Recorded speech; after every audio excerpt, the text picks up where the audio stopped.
The FBI can't tell us who planted pipe bombs on January 6th. They can't tell us who leaked the Dobbs decision. They can't tell us who put cocaine at the White House. But they were able to spy on a presidential campaign, lie to a FISA court, investigate parents showing up at a school board meeting, and of course saying if you're a pro-life Catholic, you're somehow an extremist. All that because I think the FBI is driven by politics today. In this Congress, this subcommittee has been investigating the political actions of the FBI and the double standard at the Biden-Harris Justice Department. We've heard from countless witnesses. We've heard from government officials and experts. We've heard from Americans targeted by their government, not just conservatives, but also Democrats.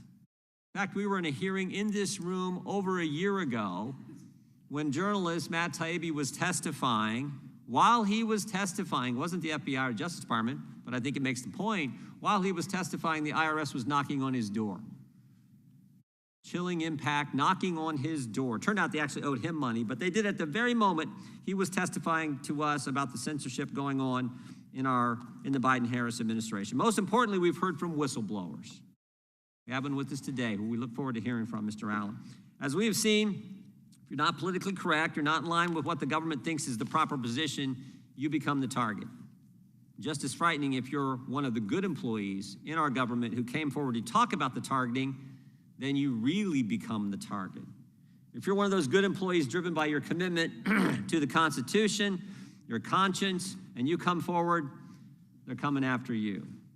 The FBI has used its security clearance adjudication process to purge its ranks of conservatives and whistleblowers, to unlawfully punish those with views contrary to the FBI leadership. Excuse me. Mr. Levitt has brought multiple whistleblower disclosures to this committee regarding the rampant politics within the FBI Security Division, which is tasked with investigating and adjudicating employees' eligibility for a security clearance. Whistleblowers described the Security Division of the FBI as, quote, a toxic work environment. Investigators were asking employees about their colleagues questions like, did they support President Trump? Are they opposed to COVID vaccinations? And we know they asked this because there's a questionnaire that they used, actual questionnaire that the FBI used to have colleagues snitch on their fellow workers. According to whistleblowers, the Security Division leadership under the command of Deputy Assistant Director Jeffrey Veltri created an environment where, quote, it was very common for investigators to ask inappropriate questions of an employee's colleagues, the content of which could never have been used to revoke a person's clearance. And by the way, what is Mr. Veltri up to now? The guy who during his time at the Security Division was described as being adamantly anti-Trump, he's leading the investigation into the second assassination attempt on President Trump in Miami. He's the special agent in charge in Miami. Whistleblowers reference specific cases where the FBI circumvented due process and ignored key facts during clearance investigations, including investigations of Marcus Allen, who we'll hear from, and Garrett O'Boyle, both whistleblowers who came to this committee. Both of these men stood up and said, this isn't right. What the FBI is doing isn't right, and they both had their clearances suspended and then revoked.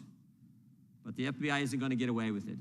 On May 13th, 2024, Inspector General Horowitz released a memo finding that the Justice Department and the FBI failed to comply with clear statutory and regulatory whistleblower clearance protections.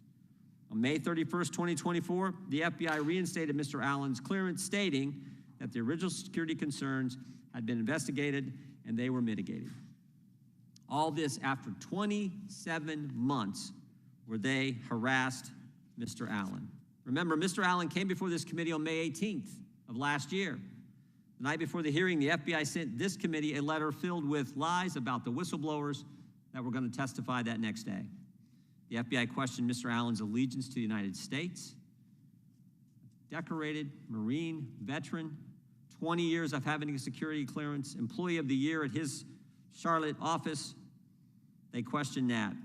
During the hearing, Democrats attacked Mr. Allen, first by imputing someone else's tweet to Mr. Allen, second by comparing him to individuals convicted of sharing classified information with foreign governments, ridiculous, and finally by saying he wasn't a whistleblower, he just had grievances.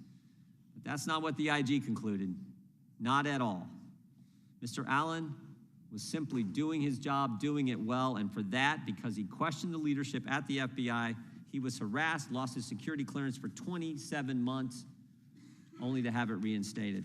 So again, I want to thank our witnesses for being here today, and with that, I would yield to the ranking member for an opening statement.